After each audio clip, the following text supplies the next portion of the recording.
The waitress passed me again without offering a refill. That made it 5 times. But I didn't stop her. I couldn't. Not with how tightly I was gripping the same half-empty champagne flute I'd been nursing for an hour. It was warm now, sweaty like my palms. I didn't want the drink. I just didn't know what else to do with my hands. She laughed again across the room. Laughed like she hadn't in months. There was a man beside her, close.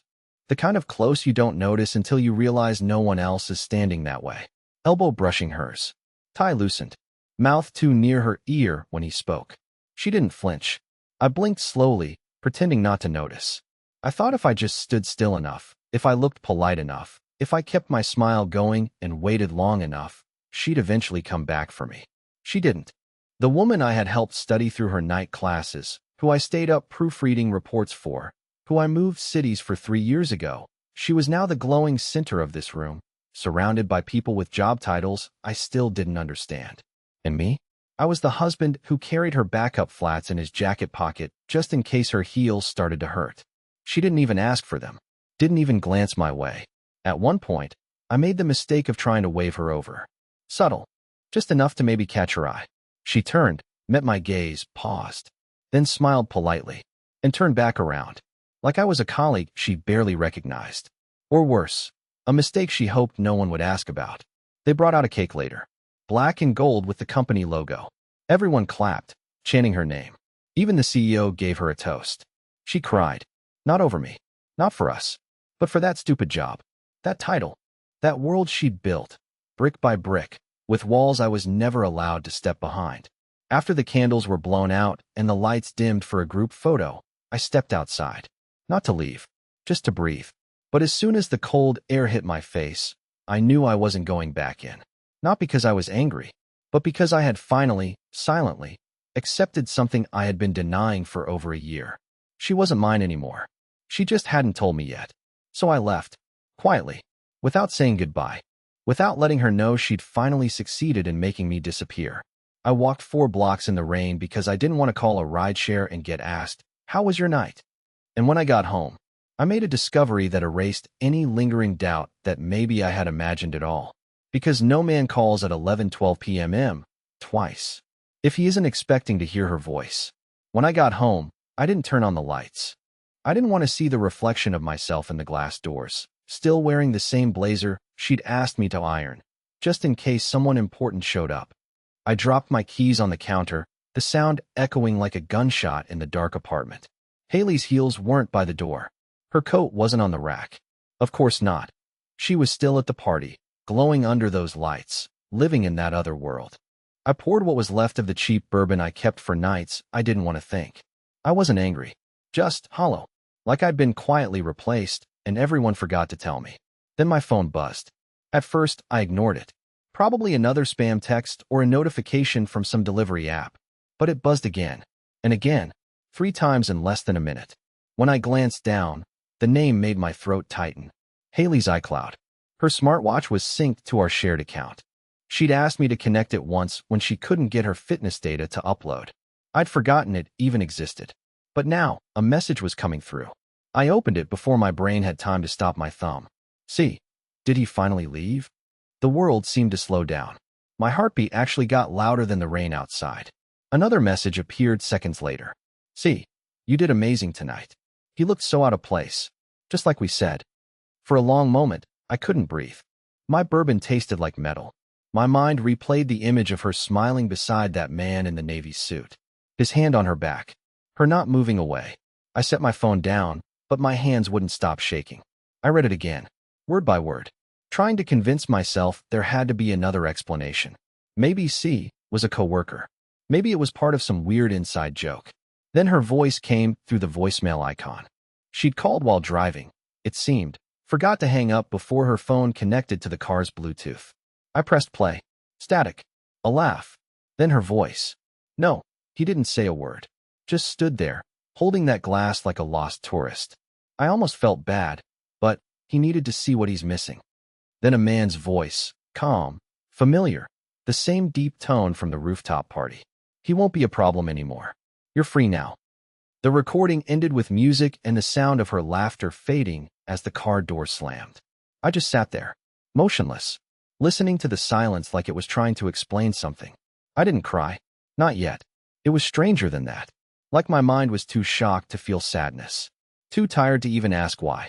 I checked the timestamp, recorded just 20 minutes after I'd left the party. She hadn't even waited until it ended. That was when the first tear hit my wrist. Then another. I didn't even notice I was crying until my vision blurred.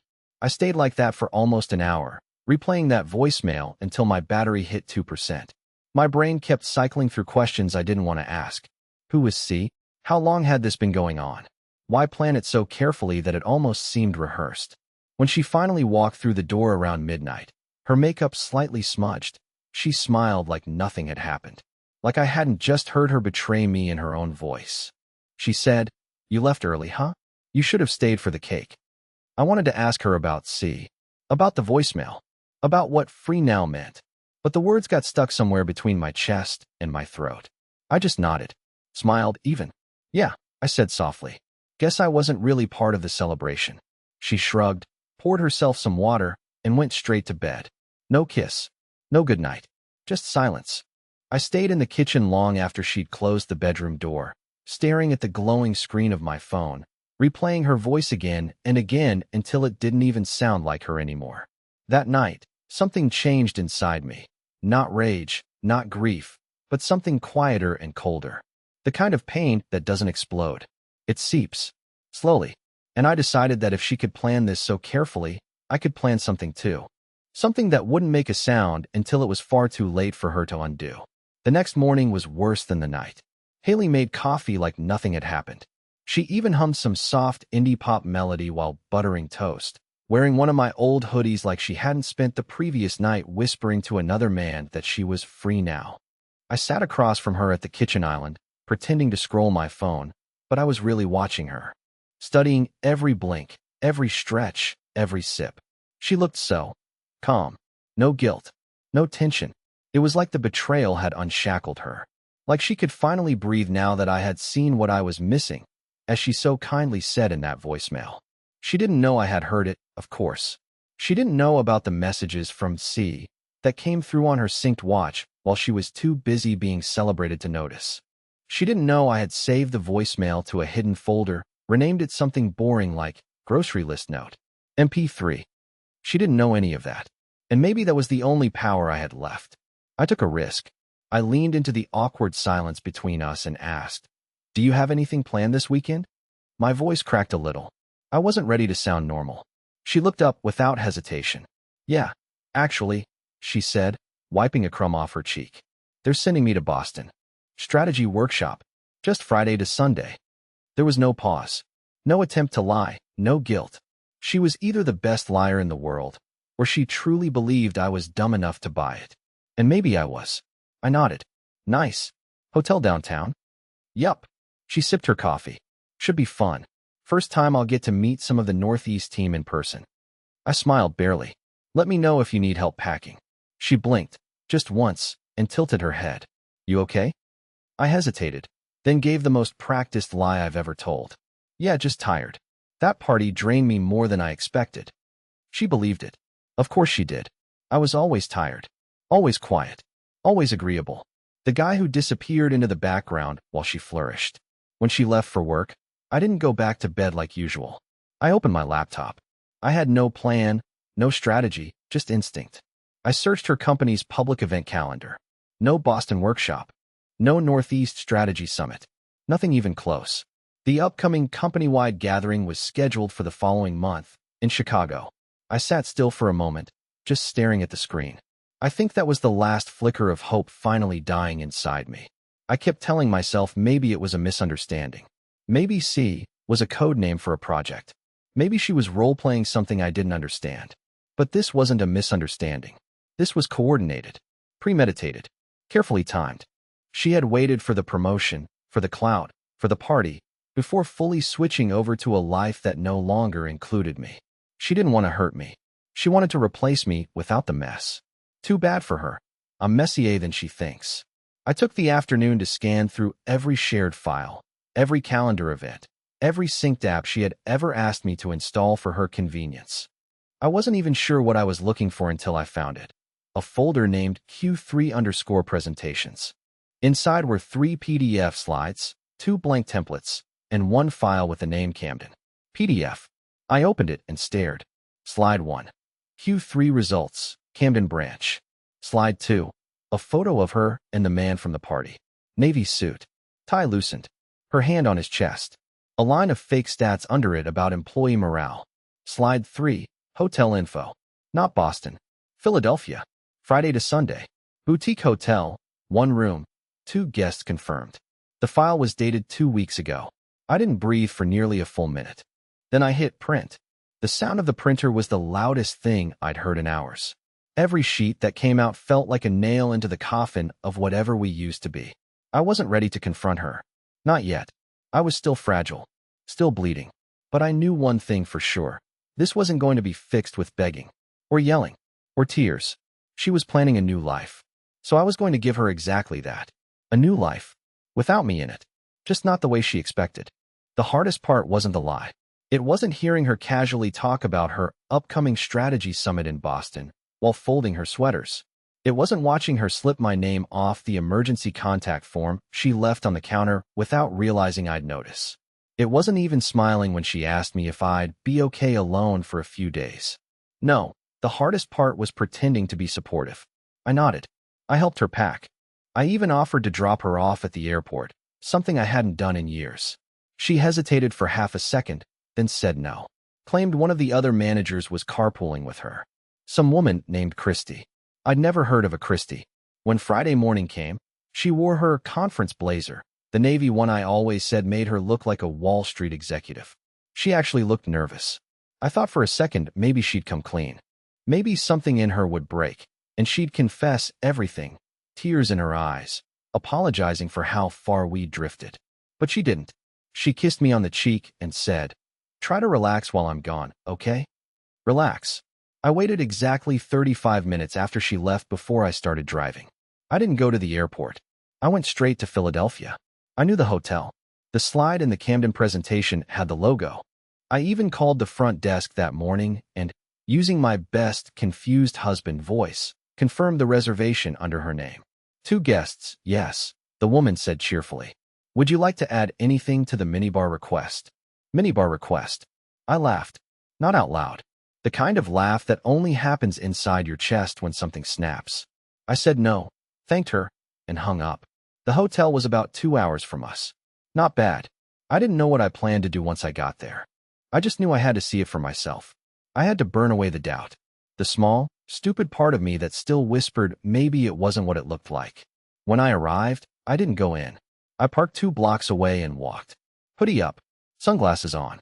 Ridiculous, maybe, but I didn't want to be spotted by a hotel clerk or, God forbid, Haley herself. I waited in the cafe across the street. Pretended to scroll through my phone. I ordered 2 coffees just to look busy. I sat by the window for almost an hour until I saw her. She came out of a black SUV with that man. The same man from the party. Navy suit. Relaxed shoulders. No briefcase. He wasn't her boss. He wasn't a colleague. He carried her suitcase. She smiled at him like I don't remember her smiling at me for years. They walked in together. No tension. No space between them. She reached for his arm like it was automatic. Familiar. Comfortable. And I knew this wasn't just cheating. This was a second life. One she'd carefully constructed on the bones of our marriage. I could have stormed across the street right then. Burst in. Called her name. Made a scene. But that's not who I am. Instead, I took a picture. Then another. Then one of him checking in under her name. And when they got the room key, I took a video of her kissing him on the cheek while they waited for the elevator. I didn't cry. Not this time. I just whispered, okay. That night, I didn't go home. I checked into a cheap motel an hour south and sat in silence with the pictures on my screen like a slideshow of the death of my marriage. I replayed the voicemail. Looked at the photo of her hand on his chest. Read the message from C over and over. Then I opened my laptop. I started a new document. Named it Inventory. I made a list. House title, in both our names. Car, bought with my inheritance, fully in my name. Her phone plan, under my account. Streaming services, all billed to my card. Emergency fund, $7,300 in a joint account. Therapist bills, mine. Her new dental coverage, added through my job. The world had shifted, and she didn't realize I was still holding the foundation. This wasn't going to be a confrontation. It was going to be a subtraction, a quiet, thorough erasure.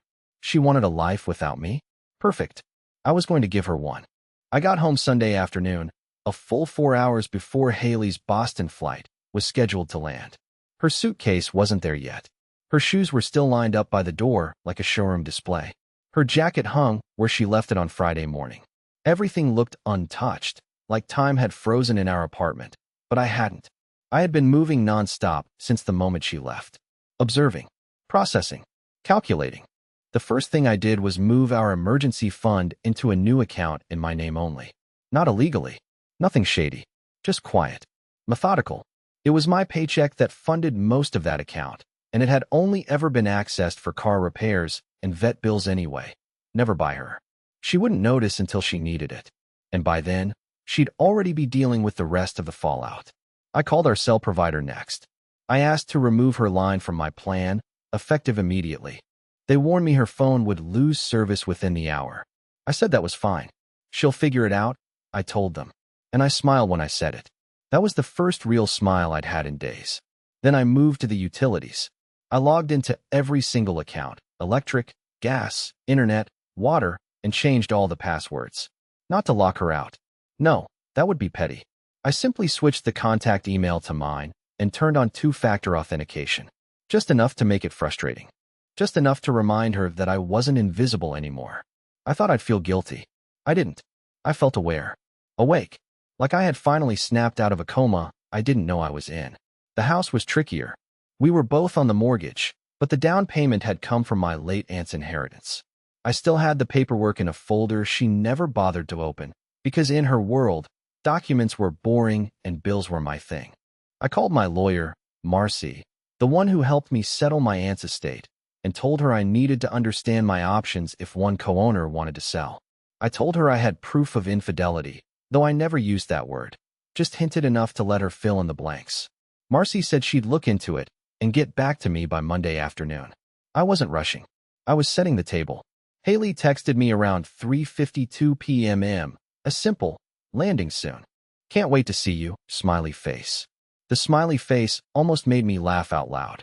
After everything I'd heard, everything I'd seen, she still had the nerve to pretend. She had just spent the weekend in a hotel bed with another man, and she was sending me digital affection like she'd been at a seminar. I didn't respond. When she walked through the door around 6 p.m., she looked tan, relaxed, rejuvenated, like she had just returned from a spa retreat instead of a fake business trip funded by betrayal.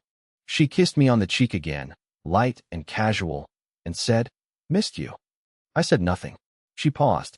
Something wrong. I looked at her for a long second, then shook my head. No, just tired. How was the strategy workshop? Her eyes flickered, just a brief hitch in her expression, but she smiled right through it. Productive. Long hours. Barely had time to breathe. I nodded. You look well rested. That got her. The smile tightened. I made time for a walk this morning. Helped clear my head. I didn't challenge her. Not yet. She poured a glass of wine and started telling me about some fictional PowerPoint she supposedly presented to a room that didn't exist. I listened, nodded, asked polite questions about Christy, the carpool buddy she never rode with. She doubled down on the lie so confidently that I almost admired it. Almost. Later that night, while she was in the shower, I connected her phone to our shared laptop like I used to when backing up photos. She never noticed the prompt. She hadn't changed her passcode in over 2 years. And that's when I found it. A hidden album, buried in a subfolder named Receipts. Inside, 15 photos. All recent. All taken from the same hotel room. Different angles. Same man. Same bed. Same glass of champagne.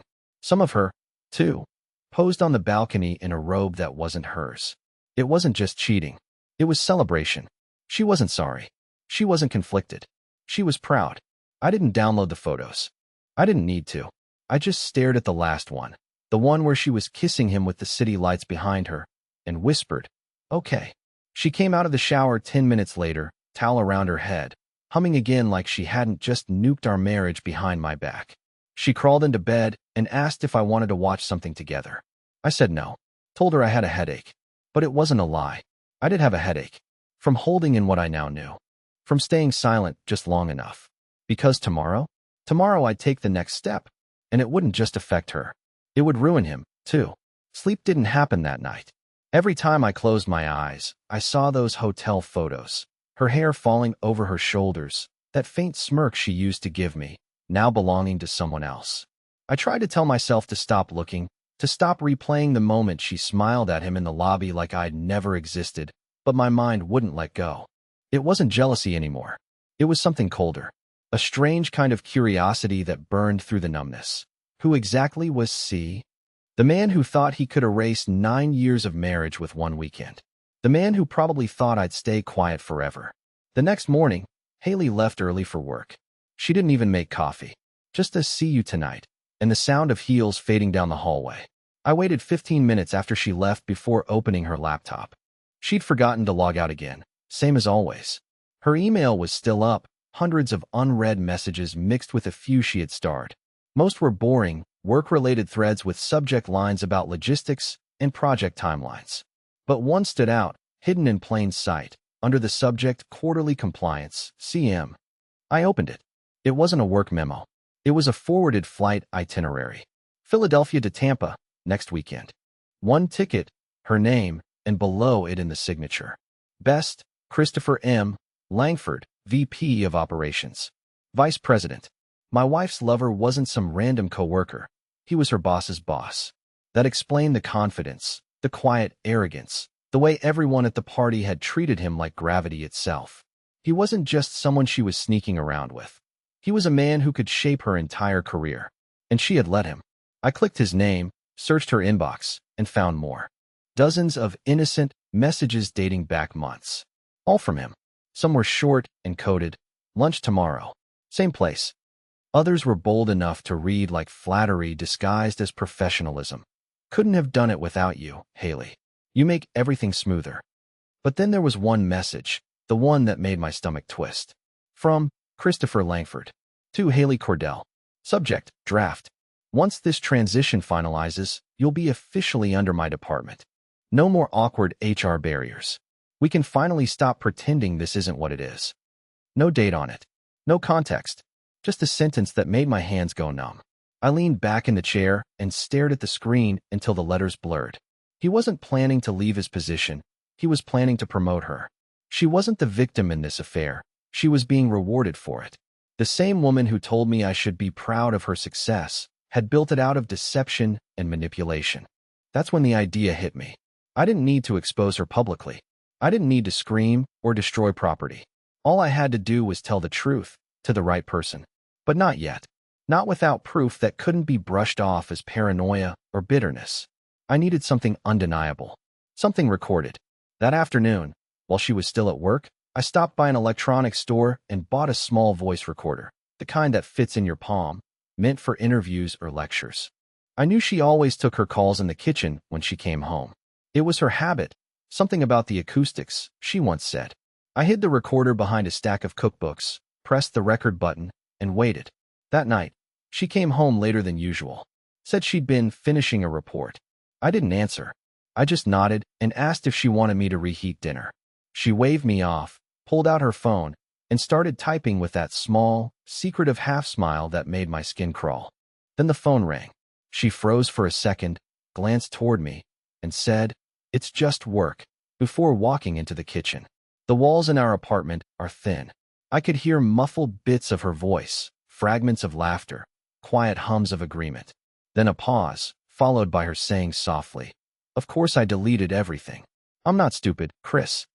I almost stopped breathing. When she hung up, she walked back into the living room like nothing had happened, sat beside me on the couch, and asked, "What are you watching?" I muttered something about a documentary. She nodded and rested her head on my shoulder. I wanted to shake her off, to scream, to tell her I knew every disgusting detail, but I didn't. I just sat there while she wrapped her arms around me like we were fine. The next morning, after she left for work, I retrieved the recorder. The file was 43 minutes long. I listened to it once, then twice. Her voice was clear. His was faint, but distinct. And when he said, "Don't worry, once the promotion's announced, you'll have my full protection," my hand actually trembled. I copied the file onto a USB stick and placed it in a small envelope. Then I printed the hotel photos, the messages, the itinerary, all of it. By noon, I had everything sealed neatly inside a padded mailer with one simple note attached. For internal review. Conduct unbecoming of management. I didn't sign it. I didn't need to. The recipient address was his company's HR department. I dropped it in the post office box, walked out into the cold air, and realized for the first time in months, maybe years, that I wasn't shaking anymore. Something was shifting, quietly, permanently. By the time she found out what I'd done, her world would already be collapsing. And this time, I wasn't going to be the one standing in the shadows. It started small. A quiet unease. Haley came home 3 hours earlier than usual that Monday, her face pale and stiff, like she'd spent the whole day forcing a smile through a migraine. She dropped her bag harder than usual, didn't say hello, and made a beeline for the kitchen. I watched from the hallway as she poured a glass of water, her hand trembling just enough to make the ice clink too loudly. I asked, "Long day?" She didn't answer at first, just stared at the window like something outside might explain why her world was suddenly off axis. Then she said, "There was a surprise audit today. Internal. HR called a meeting out of nowhere." She didn't look at me. She just stood there, ramrod straight, sipping water like it might hold her together. That's when I knew she was starting to feel it. The walls closing in. The invisible consequences of the life she thought she had so carefully compartmentalized. I pretended to be confused. Like, for paperwork? She shook her head slowly. No. Personal conduct. Ethics stuff. They brought in someone from corporate legal. People were whispering. She paused, then glanced at me. For real this time? Eyes searching. Do you think someone might have said something? Like, about me? I shrugged. Why would they? She didn't answer. Just left the glass in the sink and walked into the bedroom without another word. No dinner. No small talk. No fake affection. I sat down on the couch, heart thudding, and stared at the spot where she'd just stood. She wasn't unraveling yet, but the stitching had started to split. 2 days later, she got a formal request to report to HR again. This time, it was phrased differently. Compliance review and professional conduct evaluation, mandatory attendance. She tried to play it off like it was nothing, said they were just covering all bases. But I saw her check her phone 17 times that night. 17. She barely touched her food. And then came the bomb. Thursday morning, 8:32 a.m. I was sipping coffee in the kitchen when she opened the email. I know the exact time because I watched her read it from the hallway mirror. I could see the color drain from her face in real time. She staggered backward like she'd been physically hit. "They're launching a full investigation," she whispered, blinking like the screen was lying. Someone submitted pictures, audio, timeline, even travel records. I almost choked on my coffee. Pictures? She nodded. Of me and Chris at the hotel. I stepped closer, frowning like the loyal, wounded husband she thought I still was. Wait, what hotel? That stopped her cold. She stared at me like she was seeing me for the first time in years. Her voice was barely audible. "You didn't see anything on my computer, did you?" There it was. The panic. The scramble. Her perfectly curated illusion cracking in slow motion. "No," I said, calm as a monk. "Why would I?" She didn't reply. She just sat down, slowly, on the edge of the couch and stared at her phone like it might rewrite reality if she stared hard enough. I walked into the other room and quietly smiled to myself. By that afternoon, things got worse. Her name disappeared from 2 project email chains, something she only noticed because someone else forwarded her a thread she'd been removed from.